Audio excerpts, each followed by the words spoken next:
we lose a lot, and you've mentioned well, we can lose that relationship, we can lose a person close to us. And I lost my father 3 years ago, and it hit me.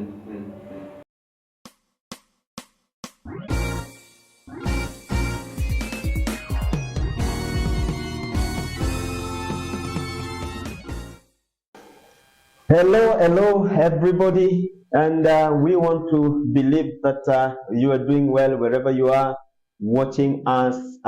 This is Pastor Ben. Today we are coming to you live on this platform, and we want to believe, God, that you have been doing very well. Thank you so much for always finding time to be together with us on all our programs. And one of the things that I always say is that here in Africa, we need to tell our stories because nobody else is going to tell our stories. It is us to tell our stories. And today, we have one of that stories, and we're talking about mental health awareness, talking about suicidal, because these are things that are pertinent in our society right now. We are living in a time that is very, very tricky, very challenging. People are going through issues, and we are coming to you on that perspective, whereby we bring out hope even to everybody who is watching this program. So even as we look forward to having a beautiful discussion today,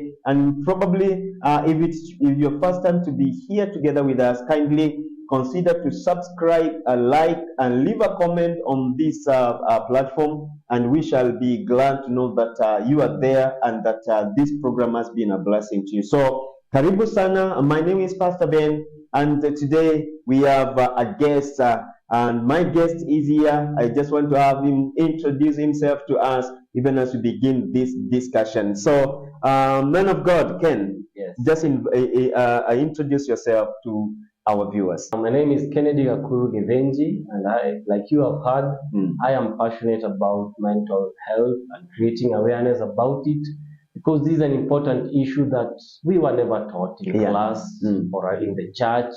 We are learning, and by learning, we learn by talking to one another and sharing the information, because it's so crucial.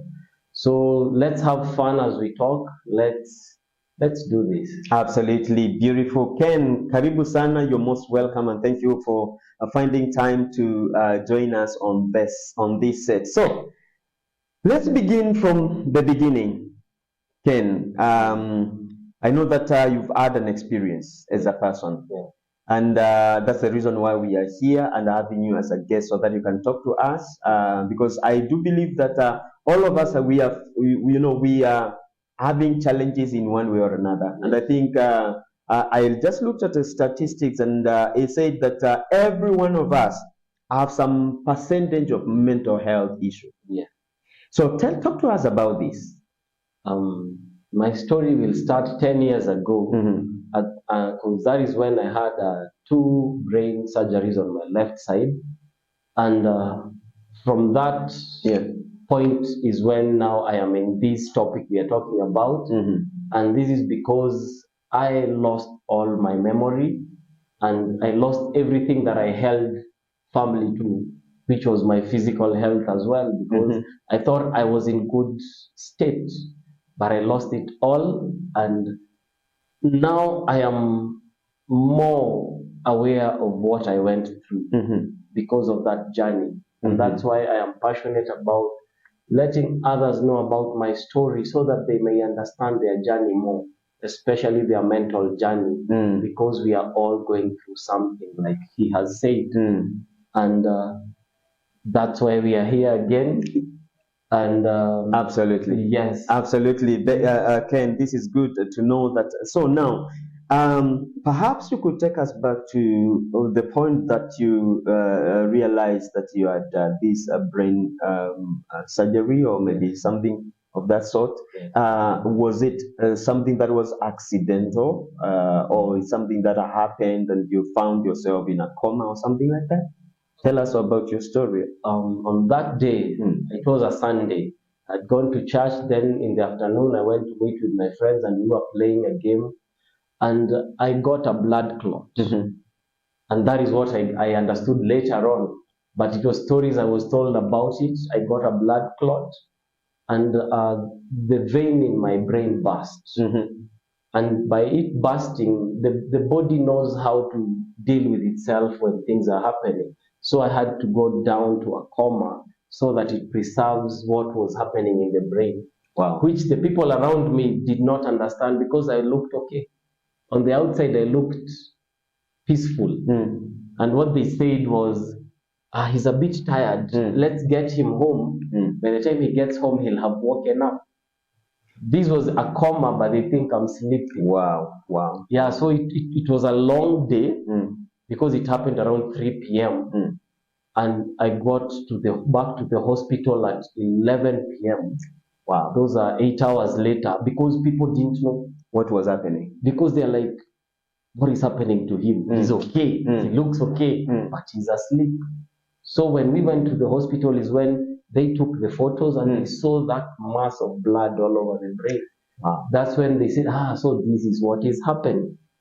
But you see, at that time, I am present but not present. Absolutely. Yeah. So I think this must have been a miracle because I am told that such incidents, when they happen, actually, without that being noticed early, then somebody would not wake up. That is very true because the brain is so sensitive. It cannot operate without oxygen. And you see, I was without oxygen in the brain for 8 hours. Wow. Wow. Yeah, because that's how the body operates. That's why the blood pumps so that the oxygen goes all around the body. Wow, this is tough. This is tough, and I think you are the right person to talk to us about this because you went through it. So now, talk to us about this, Ken. Now, you've gone through this. You've found yourself awake, and you never knew what was happening. Yes. Tell us about now. From that moment, are you yourself? Tell us about that now. From there, from that moment now, I remember being in the hospital, but I'm not in the hospital. Because my normal self and this self I am now are different.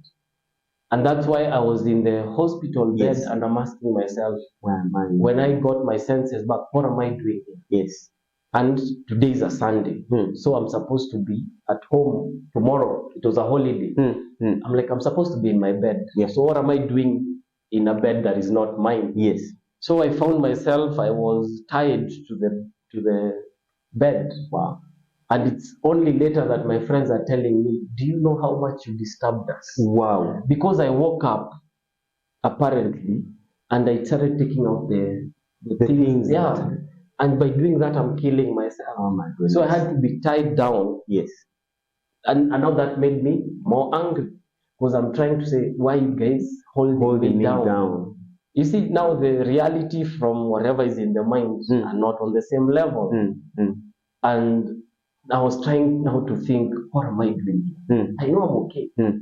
What am I doing in a hospital? You see, now that's depression. Because there's what you see and there's what you do not see. And nobody's explaining. No one is saying anything. Yes. They are worried about you. Yes. But they don't know what you are going through. Wow. Wow. And now that has been the journey. Yeah. This is tough because you find yourself in a situation that actually you didn't anticipate to find yourself in. Yes. And then here you are in the hospital, and probably let's talk about this. You're done with the hospital, and then you're back in the house, and you realize that your life has changed drastically. Yeah. Give us that story. How do you change from who you were and to this new norm? Because now things are different. Yes. There are things that you're not able to do because of that brain damage. You know that took some time. Yes. Now talk to us about this. Now that is the journey of getting out of depression. Yes. Because depression means you are seeing that which you are not. And that's why if I tell anybody who knew me before, you know more about me than I do. Because that face is not clear. Because I couldn't walk and I couldn't talk, and I was learning everything from scratch. From scratch. But that's the beauty of the brain, because there's the RAM that which you do. Yes, yes. And then there's the realm, that which you have stored ever since you were born. Yes. So my realm was still intact. It's my realm to connect the current. Because I could see you, yes, and know you by your face, but I can't say your name. Wow. I can't remember your name. So not all memory is lost, because God did his job well. Yeah, everything you do or have been is stored somewhere. It's how you get it out of yourself now. Now that's the journey we talk about, understanding oneself, because who you are is who you are. And God Absolutely created you in a certain way for you to be like you, not anyone else. But when you try to be like somebody else, you see you're getting away from the path that was yours. Yeah. Yeah. That's why you get lost. Absolutely. Yeah. Absolutely. Ken, I think this is very important, because as we are talking even to our viewers, I know that there's somebody who probably has gone through a different dimension of stress and depression. And what are some of the indicators that somebody is depressed? Some of the indicators. Yes. You don't sleep. You don't sleep. One. I remember I used to see the sunset and the sunrise, and I'm in the same place. I have not moved. Wow. The brain is silent. And I could watch the same thing over in a loop. Because the brain is in a loop. You're just watching, but it's not connecting. It's not connecting at all. Wow. But you're just there. The others are doing their thing, but you're just there. You're just there. And your normal self, you used to do A, B, C, D. You're not doing them anymore. The things you used to love, you're not doing them. Now, Ken, on this note, do you think because of the things that you used to do and you're not able to do them because you are incapacitated, would you say that that brought some depression and some mental disturbance? Because you're saying, I am strong, I used to do this, but now I'm not able to do it. You're in a cell kind of a thing. Would you say maybe that is what probably happened? And do you think that that is probably what is happening with many people that are having mental issues? Yes, it is. You put it rightly. Because you know your worth, you know your potential, yet you're fighting against yourself. It's you against yourself. And you are confused, because when you're in such a state, you can't see beyond your nose. Wow. You can't make decisions for tomorrow. All you can see is darkness and where you've come from. All you can see is your trauma. And anything that relates you to that trauma triggers you to go to an even darker place. And the world becomes dark because your brain is what you feed it. If you are in such a state, you see nothing positive outside there. But you see, it's a sickness. And that's, we were never taught. It's a sickness, and it's normal for that to happen because of what you're going through. You're not mad. It is happening. So it is the reality. And that is what it is. So in this case, Ken, would you say that there are some people that we've judged harshly, that maybe they lost their mind, they lost even themselves? You see somebody, they used to dress well, but it comes to a point whereby they begin to lose it. You get to a point whereby somebody had interest of even work, but it gets to a point whereby that interest is kind of diminishing. Would you say, those are some indicators of people who are going through some mental disturbance? Yes, it is. Now that's the advanced level of mental health that you're talking about. Because when we go and say that you are mad, you see, it's a sickness. It's a sickness. But we were raised, mad person, let them be. You don't let them be, because they can be restored back to who they were. Absolutely. Like where we live, there's a lady who used to wake up and just go around, and they told, she was a professor. And my prayer was, if we could get her to the right place, she can get sorted out and be her best self.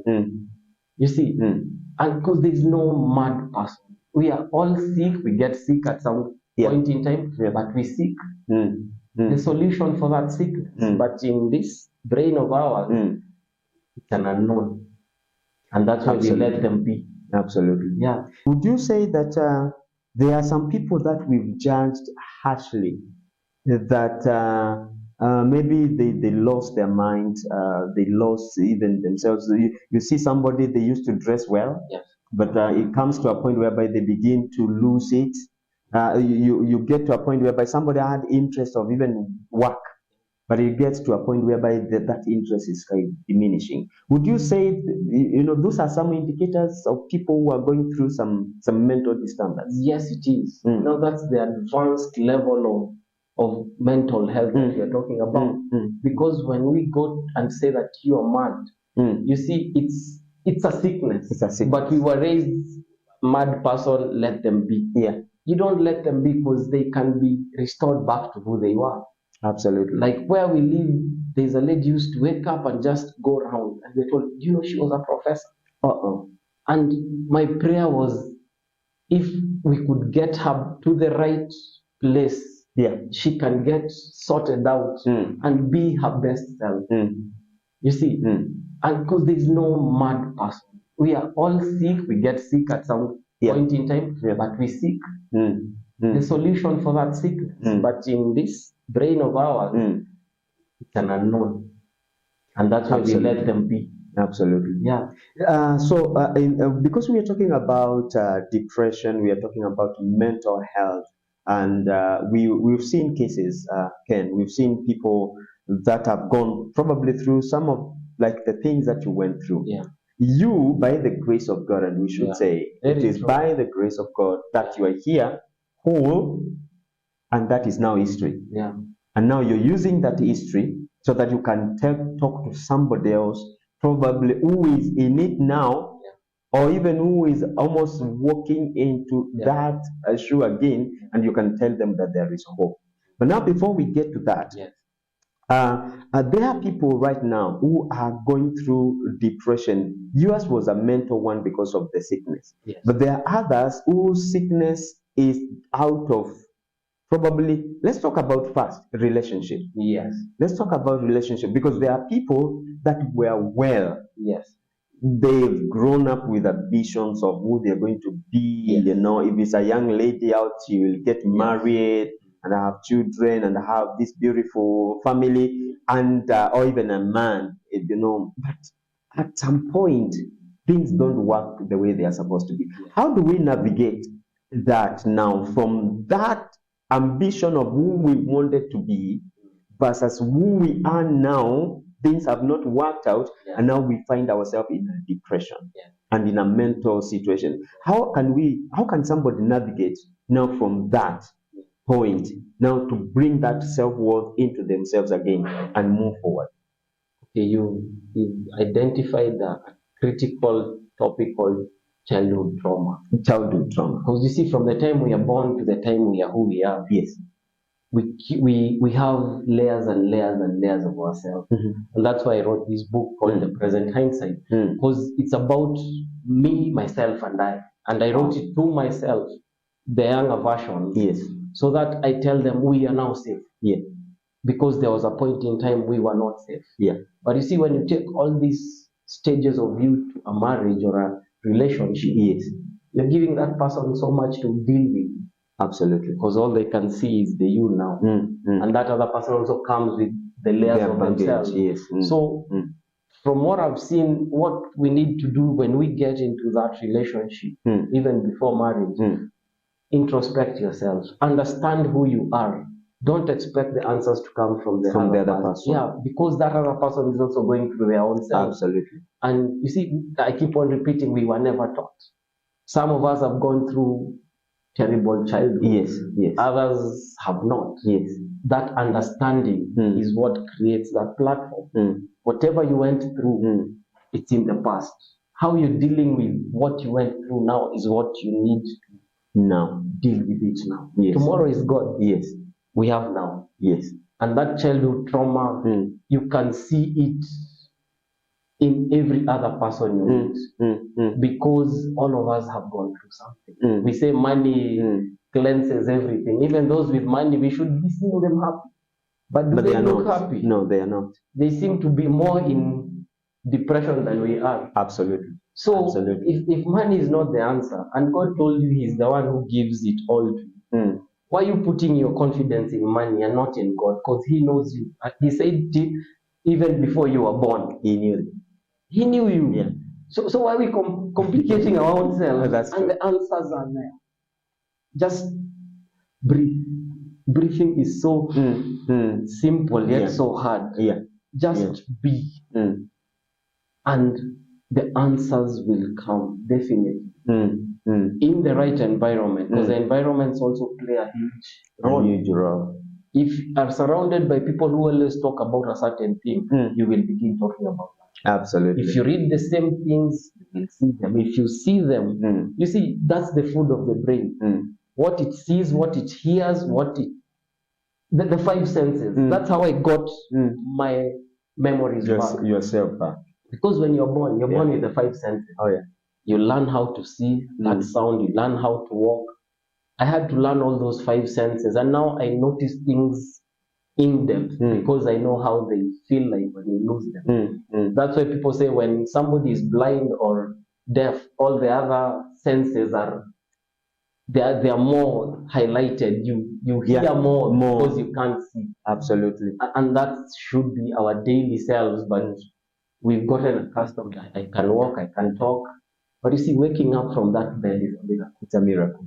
Even breathing when you're asleep and you wake up. Oh yeah. But we've taken it for granted. You see, and that's why we say being thankful. Being thankful is that's a big brain muscle. Absolutely. You're just grateful that you are alive. Absolutely. You may not have food, you may not have that job, you may not have whatever it is, but you're alive. You're alive. The others will come to be. First deal with that gratefulness, then whatever you have in your hands. Yeah. Isn't that what the tablets? Yeah. Yeah, you are blessed with the ones you're given, and if you don't use them like the person who buried them, you see, it's your outlook on life. Absolutely. What you feed it is what it transpires that way. Absolutely. What you feed yourself is what comes out, and very well put by our guest today, Ken. And what a story, because I think many times we bury ourselves, we bury the truths of the things that we're going through. And as we are talking about these viewers, we are talking out and bringing it out also in the perspective of being a believer in Christ, because that's the essence, that's the bottom line. Because we can go through all these issues, and unless we know the manufacturer, we go back and talk to the manufacturer of what is it that you created me to be, then obviously we'll lose that. And on that note, Ken, talk to us about this. Somebody who is losing themselves and they are not, because one, they don't actually know themselves. Yeah. The reason is because they haven't gone to the point of having the word of God in their lives to know exactly who we are. Because we are living in a time whereby secularism, is creeping in. And people, as we say, they are holding their trust on material things, technology, and what can I get, and all that. And then intellect, people are becoming so wise. Now, on that note, would the things that I am aspiring to get, to acquire, to possess, the wealth, the money, the wisdom, the education, would that help me not to get into depression? It definitely will.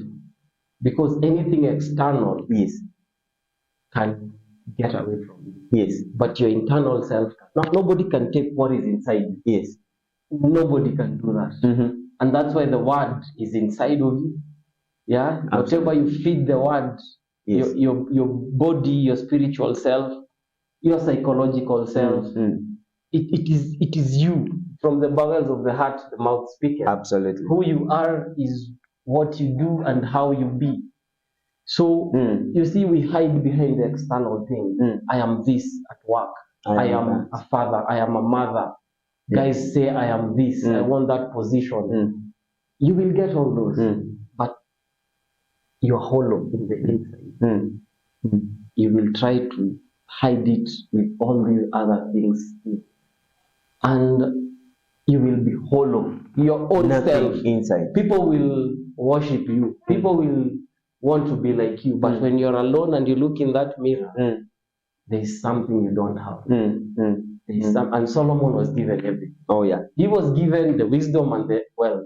But what did he say? Vanity. Vanity of vanity. And if Solomon saw it as vanity, who are you to think you're more intelligent than him? The one who talks to God and God heard him and blessed him twice as much. Yes. David, His father walked with God, literally. And still David fell. It is normal to fall. So let's not take it as such a disappointment, because life is full of opportunities and disappointment. Absolutely. Let's take each as they are. And life would be so much easier. Because yes, we will fall, but getting up is the story. It's the beauty of it. And God lifts you up. And the Bible is full of him lifting up people. Absolutely, and that's the reason why we are here to encourage you, our viewers and our listeners, because when everything is said and done, the foundation matters so much. And Ken, on that note, even as we continue, I want to ask you, because there is a young man there who is watching us. There is a young lady there who is watching us. Probably they have gone through the systems that we have in education, they have money, but there is that part which is still feeling like what you rightly put, hollow inside. The inside is not, there's nothing that is stable, because one, they are having challenges in career, they're having challenges in relationship, they're having challenges with the parents, they're having also the challenges with the drug and drug addiction. Talk to us about this, because these are some of the things that many parents are fighting. Young people, the educated. Actually, you can see even a young person who has been gone even to, they have even masters and their degrees. But when you look at them, they are, who they look is not who they are supposed to be. And I think that's a form of distress in terms of what they fed their minds with. Talk to us about this, because there is a mother who is looking at us and saying, I wish you knew how I've struggled with my son with addiction. I've educated them. I paid school fees. We've actually even probably sold whatever we had for that this young man to get education. But what they've turned out to be is just like a cabbage, nothing good is coming out of it. Talk to that mother and tell them how they can still have hope that something good can come out of their son. You see, when you say that, I'm being tearful, because that's my story. And you remind me of my dad, and he gave me hope. He taken me to school, he taken me to undergrad, he taken me to master, and these jobs were not coming. They're not coming. And everybody else my generation is getting ahead. And my dad is confused because he gave his son what he thought would be best, what he knew. And he was right. But you see how life operates versus how you plan is different. And that was also a form of depression for me. I have read, I have the papers. What is happening? You go to a place 3 months, you're told we can't take you. And you did your best because there's proof. It's not just you. And all I can say, there is hope. Just give that young person hope. Because that's what my dad gave to me. He gave me hope, and he told me, God's timing. Your God's timing is everything. And I couldn't get him. I've gotten him 3 years after he's gone. And I see all the things that my dad spoke about have come to be. Because what he prayed for is what I am going through now. Absolutely. Your prayers are not in vain. It's not in vain. My father's prayers were not in vain. We won't be here. Because I was suicidal, I would not be here. I would have killed myself. And when I read a story of somebody who killed themselves, like the doctor we are seeing now, we are talking about, I feel, because I was there. And if not by grace, ni neema tu, that we are here. So have that grace towards that young one you have, because speak to them about who they are. Speak themselves, for them to speak themselves to themselves. That's why I'm saying I spoke to my younger selves because I had a good father. Yeah. And even if you don't have a good father or a good, he gave me books to read. And from those books, I got leaders. Because the leaders we see around us now, they are nothing to write home about. But in the books, I got good leaders who I read about, and they gave me hope, and they gave me direction. And once you have the basics sorted out, the rest will fall through. Just don't compare your child to somebody else's child, because they're unique. We are all unique. This brain is like this thumbprint. Very unique. It's very unique. Even if you have twins, they are very different. Even if they look alike. Absolutely. That is the hope God has given us. Let us work out that mass. Absolutely. And we really thank God so much that we've had this time just to, talk to you about, mental health. And our guest has explained to us, the things that he has gone through. And now that he has overcome, that's the reason why he's here talking to us about his experience and also giving us, a way forward, because I do believe that there is nothing that is impossible, and especially when we put God in our life. So as we go to the next session, part 2, stay tuned and let's hear what our guest has in store for us. Otherwise, stay tuned and God bless you. We look forward to see you on the next episode.